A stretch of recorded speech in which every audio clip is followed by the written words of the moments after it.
শেষ চিঠি। বৃষ্টি হচ্ছিল সেদিন। জানালার কাচ বেয়ে টপ টপ করে পানি পড়ছিল নিচে। সে বসেছিল একা, হাতের মুঠো একটা চিঠি। কাঁপছিল হাত, না ঠান্ডায় না ভয় থেকে। শুধু মনে হচ্ছিল এই চিঠিটা তার সমস্তটা কেড়ে নিচ্ছে। চিঠিটা কেবল কয়েক লাইনের। তুমি ভালো থেকো, আমি পারলাম না। আমার অভাব তোমার জীবনে যেন কখনো না পড়ে, এতটুকুই চাওয়া। পড়তে পড়তে চোখ ঝাপসা হয়ে এসেছিল। আর কিছু দেখতে পাচ্ছিল না, শুধু মনে পড়ছিল সেই হাসিটা, সেই প্রতিজ্ঞাগুলা, অসংখ্য বিকেল যেখানে তারা একসাথে কাটিয়েছিল, চাঁদে বসে ভবিষ্যতের স্বপ্ন বুনেছিল।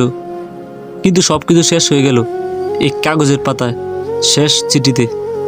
সে জানতো চিঠিটার উত্তর আর কেউ পড়বে না, তবুও সে লিখেছিল, তুমি চলে গেছো, কিন্তু আমি এখনো অপেক্ষায় করছি। তুমি ভালো থেকো, এই মিথ্যে আশাটুকু নিয়ে আমি আছি। জানালার বাইরে তখনও বৃষ্টি পড়ছিল। ভিতরের বৃষ্টি থামার কোনো লক্ষণ ছিল না। বৃষ্টি থামেনি এখনো। জানালার পাশে বসে সে চিঠিটা বারবার পড়ছে। কাগজটা ভিজে গেছে চোখের জলে, কিন্তু হাতটা যেন ছাড়তে চায় না। চিঠিটা তার কাছে শুধু কিছু শব্দ নয়, যেন হারিয়ে যাওয়া একটা জীবনের শেষ টুকরো।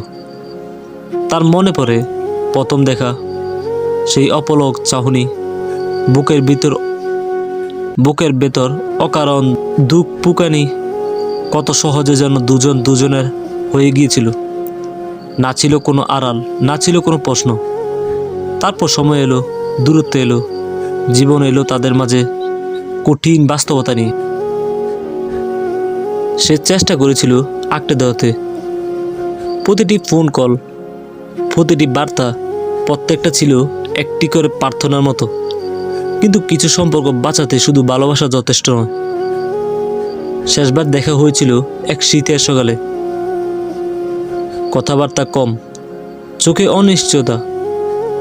কেউ কিছু বলেনি, তবু দুজনেই বুঝেছিল সব কিছু শেষ এসেছে। তারপর অনেক দিন কেটে গেছে। চিঠিটা এসেছিল হঠাৎ করে, কোনো পূর্বাভাস ছাড়া। হয়তো অনেক সাহস জমিয়ে তবেই লেখা হয়েছিল। চিঠি শেষ লাইনে লেখা ছিল, যদি কখনো কষ্ট পাও জানবে আমিও পেয়েছিলাম, শুধু বলিনি। সে চিঠিটা বুকের কাছে চেপে ধরে। জানালার বাইরে তখনও বৃষ্টি পড়ে, আর ভেতরে একটা মন ধীরে ধীরে নিঃশব্দে ভেঙে পড়ে।